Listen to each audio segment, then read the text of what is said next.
Episode 5। Miss Meena मरे का miss Lucy वेस्टनरा को पत्र। 9 मई।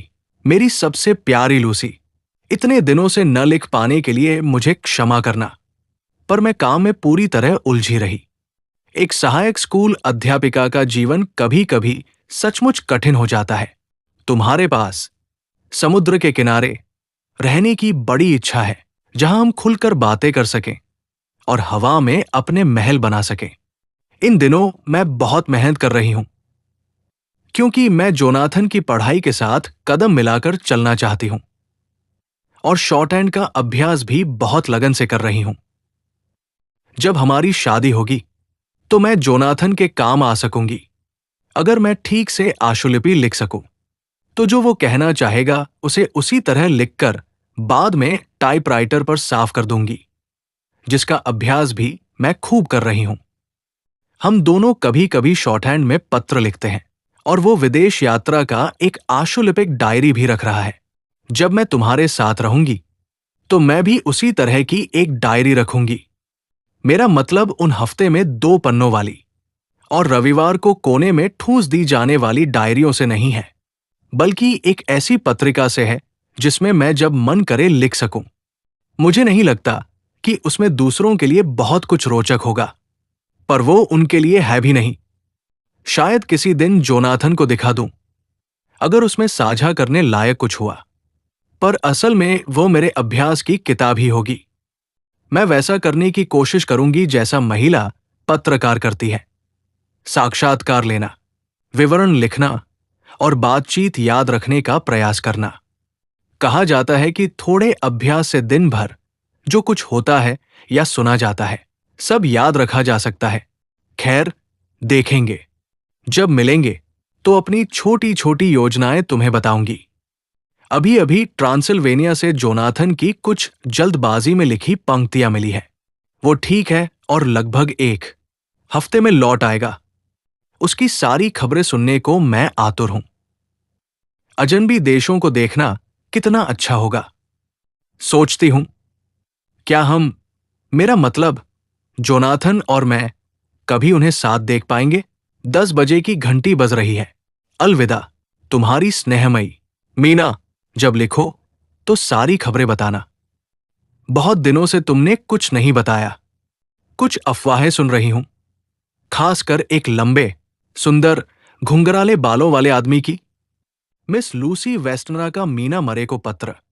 17 चैथम स्ट्रीट, बुधवार। मेरी सबसे प्यारी मीना, मुझे कहना ही होगा कि तुम मुझे बहुत अनुचित रूप से खराब पत्र लेखिका ठहरा रही हो। हम अलग हुए तब से मैंने तुम्हें 2 बार लिखा है और तुम्हारा पिछला पत्र तो केवल दूसरा ही था। फिर भी मेरे पास बताने को कुछ खास नहीं है। सच में तुम्हारी रुचि का कुछ भी नहीं। इस समय शहर बहुत सुहावना है और हम चित्र दीर्घाओं में जाते हैं, पार्क में टहलते और घुड़सवारी करते हैं। जहां तक उस लंबे, घुंघराले बालों वाले आदमी की बात है, तो शायद वही था जो आखिरी पॉप में मेरे साथ था। किसी ने जरूर बातें बढ़ा चढ़ाकर कही है। वो मिस्टर होल्मवुड थे। वे अक्सर हमसे मिलने आते हैं और मम्मा के साथ उनकी बहुत बनती है। दोनों में बातें करने को बहुत कुछ समान है। कुछ समय पहले हमारी मुलाकात एक ऐसे आदमी से हुई जो तुम्हारे लिए बिल्कुल ठीक रहता, अगर तुम पहले से जोनाथन से मंगनी न कर चुकी होती। वो एक बेहतरीन वर है, सुंदर, धनवान और अच्छे कुल का। वो डॉक्टर है और सचमुच बहुत चतुर। जरा सोचो, उसकी उम्र सिर्फ 29 साल है और उसके अधीन एक बहुत बड़ा पागलखाना है। मिस्टर होल्मवुड ने ही उसका परिचय कराया और वो हमसे मिलने आया और अब अक्सर आता है। वो सबसे दृढ़ निश्चयी लोगों में से एक लगता है और फिर भी अत्यंत शांत, मानो कुछ भी उसे विचलित न कर सके। मैं कल्पना कर सकती हूं कि अपने रोगियों पर उसका कितना अद्भुत प्रभाव होगा। उसकी एक अजीब आदत है सीधे सामने वाले के चेहरे में देखना, जैसे मन पड़ रहा हो। वो ये मुझ पर भी आजमाता है, पर मैं खुद को एक कड़ा अखरोट समझती हूं। मुझे ये बात आईने से पता है। क्या तुम कभी अपना चेहरा पढ़ने की कोशिश करती हो? मैं करती हूं और कह सकती हूं कि अगर कभी न की हो तो ये तुम्हारी कल्पना से कहीं ज्यादा कठिन अध्ययन है। वो कहता है कि मैं उसके लिए एक रोचक मनोवैज्ञानिक अध्ययन हूं। और मुझे भी विनम्रता से यही लगता है। जैसा कि तुम जानती हो, मुझे कपड़ों में नई फैशन का वर्णन करने में खास दिलचस्पी नहीं। कपड़े एक ऊब है। ये फिर से स्लैंग हो गया, पर रहने दो। आर्थर भी रोज यही कहता है। लो मीना, सब कुछ बाहर आ गया। हम बचपन से अपने सारे रहस्य एक दूसरे से कहती आई है। साथ सोई है, साथ खाया है, साथ हंसी रोई है। और अब बोल चुकी हूं तो और बोलना चाहती हूं। ओ मीना, क्या तुम अंदाजा नहीं लगा सकती? मैं उससे प्रेम करती हूं। लिखते हुए मैं शर्मा रही हूं, क्योंकि यद्यपि मुझे लगता है कि वो भी मुझसे प्रेम करता है, उसने शब्दों में कहा नहीं है। पर ओ मीना, मैं उससे प्रेम करती हूं। मैं उससे प्रेम करती हूं। ये लिखकर मन हल्का हो गया। काश मैं तुम्हारे साथ होती, प्रिय, आग के पास बैठकर कपड़े उतारते हुए, जैसा हम पहले बैठा करते थे, और मैं तुम्हें अपने दिल की बात कह पाती। मुझे नहीं पता मैं ये पत्र कैसे लिख रही हूं। रुकने से डर लग रहा है, नहीं तो इसे फाड़ दूंगी। और मैं रुकना नहीं चाहती, क्योंकि सब कुछ कहना चाहती हूं। तुरंत लिखना और बताना कि तुम क्या सोचती हो। मीना, मेरी खुशी के लिए प्रार्थना करना। लूसी, पुनश्च। ये बताने की जरूरत नहीं कि ये एक रहस्य है। फिर शुभ रात्रि। मिस लूसी वेस्टनरा का मीना मरे को पत्र। 24 मई। मेरी सबसे प्यारी मीना, धन्यवाद। और फिर धन्यवाद। और फिर से धन्यवाद तुम्हारे प्यारे पत्र के लिए। इतना अच्छा लगा कि तुमसे सब कह सकी और तुम्हारी सहानुभूति मिली। प्रिय, सच है, जब बरसता है तो मूसलाधार। कहावतें कितनी सही होती है। देखो ना, मैं जो सितंबर में 20 की हो जाऊंगी, आज तक एक भी प्रस्ताव नहीं मिला था, और आज एक ही दिन में 3 मिल गए। जरा सोचो, एक दिन में 3 प्रस्ताव। क्या ये भयानक नहीं? मुझे सचमुच 2 बेचारे सज्जनों के लिए दुख हो रहा है। ओह मीना, मैं इतनी खुश हूं कि समझ नहीं आता क्या करूं। और 3 प्रस्ताव। पर भगवान के लिए ये बात किसी लड़की को मत बताना, नहीं तो वे अजीब अजीब कल्पनाएं करने लगेंगी। और अपने पहले ही दिन घर पहुंचते ही अगर उन्हें कम से कम 6 प्रस्ताव न मिले तो खुद को अपमानित समझेंगी। कुछ लड़कियां कितनी घमंडी होती हैं। तुम और मैं, मीना, जो मंगनी कर चुकी है और जल्द ही समझदारी से गृहस्थी बसाने वाली है, इस घमंड को तुच्छ समझ सकती है। खैर, अब तीनों के बारे में बताना होगा, पर यह रहस्य रखना सिर्फ जोनाथन को छोड़कर।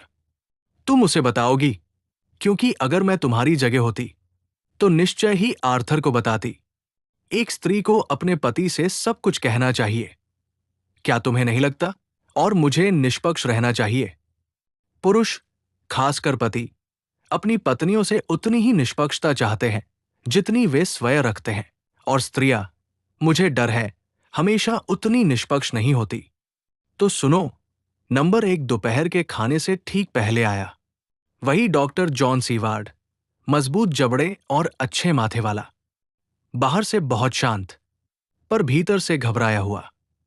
उसने खुद को हर छोटी बड़ी बात के लिए तैयार किया था, पर लगभग अपनी रेशमी टोपी पर ही बैठ गया, जो पुरुष तब नहीं करते जब वे शांत हों। सहज दिखने के लिए वो एक लैंसेट से खेलता रहा, जिससे मेरी तो चीख निकलते निकलते रह गई। उसने बहुत सीधे ढंग से मुझसे बात की। कितनी प्रिय हूं मैं, और मेरे साथ उसका जीवन कैसे होगा। जब उसने मुझे रोते देखा तो बोला कि वो निर्दयी है और मेरी पीड़ा नहीं बढ़ाएगा।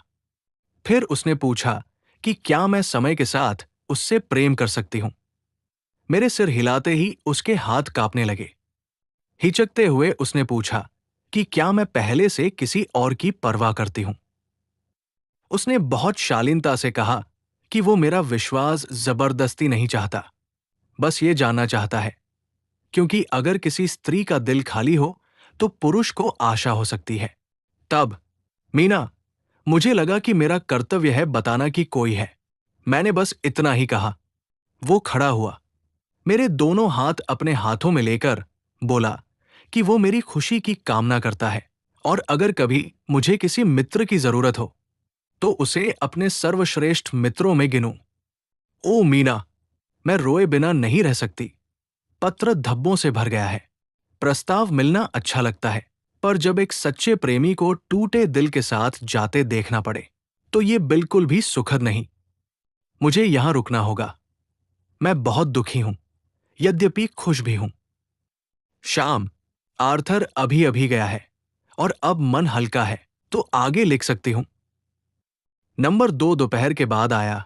एक अमेरिकी, टेक्सास से, इतना युवा और ताजा कि विश्वास नहीं होता उसने इतनी यात्राएं और रोमांच देखे हैं। उसकी कहानियां सुनकर मुझे डेस्डेमोना की याद आती है।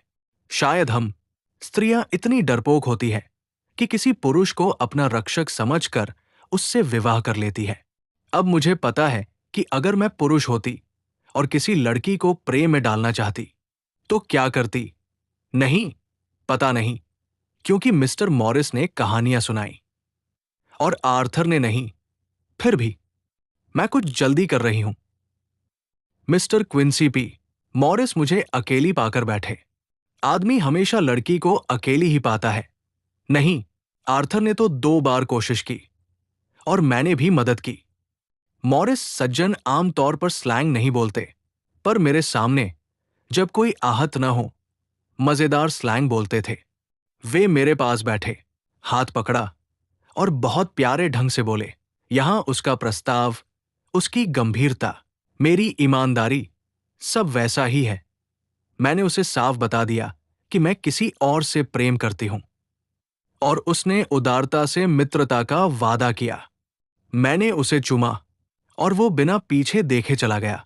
ओह, क्यों ऐसे पुरुष दुखी होते हैं जब इतनी लड़कियां हैं जो उनके कदमों की धूल तक पूजे। मैं रो रही हूं। अभी खुशी की बात नहीं लिख सकती, इसलिए नंबर 3 बाद में। तुम्हारी सदा, लूसी। पुनश्च नंबर 3 के बारे में बताने की जरूरत नहीं है ना। सब कुछ इतना उलझा हुआ था। वो आया और पल भर में उसकी बाहें मेरे चारों ओर थी। मैं बहुत बहुत खुश हूं और नहीं जानती कि मैंने ऐसा क्या किया है जो ये सब मिला। बस आगे ईश्वर की इस कृपा के प्रति कृतज्ञ रहने की कोशिश करूंगी। डॉक्टर सीवार की डायरी, फोनोग्राफ में दर्ज। 25 अप्रैल, आज भूख का उतार। न खा सका, न आराम, तो डायरी। कल की अस्वीकृति के बाद भीतर एक खालीपन है। कुछ भी करने लायक नहीं लगता। इसका एक ही इलाज है, काम। तो मैं रोगियों के बीच गया। एक रोगी को चुना जो मुझे बहुत रोचक अध्ययन लगता है। आज उसके रहस्य के और करीब पहुंचा। मैंने उससे पहले से अधिक कठोर प्रश्न किए। अब समझता हूं, इसमें कुछ क्रूरता थी। मैं उसे उसकी पागलपन की धुरी पर टिकाए रखना चाहता था, जिससे मैं सामान्यतः बचता हूं, जैसे नरक के मुख से। स्मरण, किन परिस्थितियों में मैं नरक के गड्ढे से न बचूं। Omnia Roma वेनालिया shunt. नरक की भी कीमत है। अगर इस प्रवृत्ति के पीछे कुछ है तो बाद में इसे ठीक ठीक दर्ज करना मूल्यवान होगा। इसलिए अभी शुरू करता हूं। R.M. रेनफील्ड, आयु 59, सैंग्विन स्वभाव, अत्यधिक शारीरिक शक्ति, अति उत्तेजित, उदासी के दौर जिनका अंत किसी स्थिर विचार पर होता है जिसे मैं समझ नहीं पाता। मेरा अनुमान, जब सवा स्थिर बिंदु हो तो केंद्राभिमुख और केंद्र अपसारी शक्तियां संतुलित रहती है, पर जब कर्तव्य या कोई कारण स्थिर बिंदु हो तो दूसरी शक्ति प्रबल हो जाती है और केवल दुर्घटनाएं ही संतुलन ला पाती है। क्विंसी पी मॉरिस का माननीय आर्थर होल्मवुड को पत्र। 25 मई। मेरे प्रिय आर्ट, हमने प्रेयरी में आग के पास किस्से सुनाए। मार के सांस में उतरते हुए एक दूसरे के जख्म बांधे और टिटिकाका के तट पर जाम उठाए। अभी और किस्से हैं और जख्म और एक और जाम। क्या तुम कल रात मेरे अलाव पर नहीं आओगे? बिना झिझक बुला रहा हूं। एक निश्चित महिला एक डिनर पार्टी में व्यस्त है और तुम मुक्त हो। बस एक और होगा, हमारा पुराना साथी जैक सीवार्ड। हम दोनों शराब के प्याले पर आंसू मिलाएंगे और पूरे दिल से उस सबसे खुश इंसान के नाम जाम उठाएंगे जिसने ईश्वर के बनाए सबसे श्रेष्ठ हृदय को जीता है। तुम्हारा स्वागत सच्चा होगा और स्वास्थ्यपान भी उतना ही सच्चा जितना तुम्हारा दाहिना हाथ। आओ, तुम्हारा सदा क्विंसी पी मॉरिस। आर्थर होल्मवुड का क्विंसी पी मॉरिस को तार। 26 मई, हर बार तैयार। ऐसे संदेश ला रहा हूं जो तुम्हारे दोनों कानों में झंझनाहट पैदा कर देंगे। 8, ये थी आज की कहानी। आगे की एपिसोड देखने के लिए बने रहिए फ्यूचरलेंस के साथ।